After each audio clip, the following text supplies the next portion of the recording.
Sabay-sabay po nating basahin ang Aklat ng Mga Awit, chapters 26 to 27. Ipahayag mo ako, Yahweh, na walang sala, pagkat ako'y matuwid at sa'yo'y lubos na umaasa. Yahweh, ako'y sayasatin mo at subukin, hatulan mo ang iniisip at ang aking hangarin.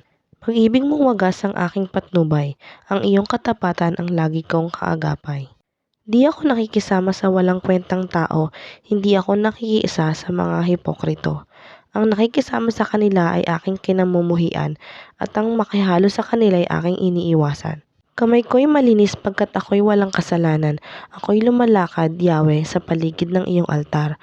Awit ng pasasalamat ay aking inaawit, gawa mong kahanga-hanga ay aking sinasambit. Mahal ko, Yahweh, ang templo mong tahanan, sapagkat naroroon ang iyong kaluwalhatian. Sa parusa ng masasama, huwag mo akong idamay. Ilayo rin sa parusa ng mahihilig sa pagpatay.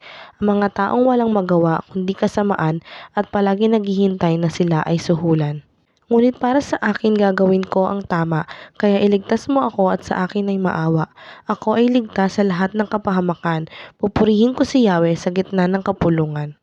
Si Yahweh ang ilaw ko at kaligtasan, sino pa ba ang aking katatakutan? Si Yahweh ang muog ng aking buhay, sino pa ba ang aking kasisindakan? Kung buhay ko'y pagtangkaan ng taong masasama, sila'y mga kalaban ko at mga kaaway nga, mabubuhay lamang sila at mapapariwara. Kahit isang hukbo ang sa aking pumalibot, hindi ba rin ako sa kanila matatakot?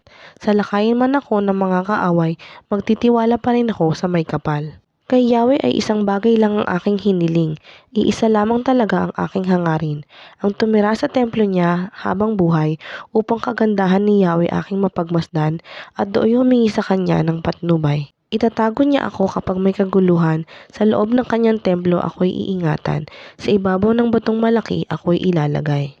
Matatalo ko ang mga nakapaligid kong kaaway, sa templo'y sisigaw ng may kagalakan habang maghahandog ko'y iniaalay. Aawitan ko si Yahweh at papupurihan. Pakinggan mo ako, Yahweh, sa aking panawagan. Sagutin mo ako at iyong kahabagan.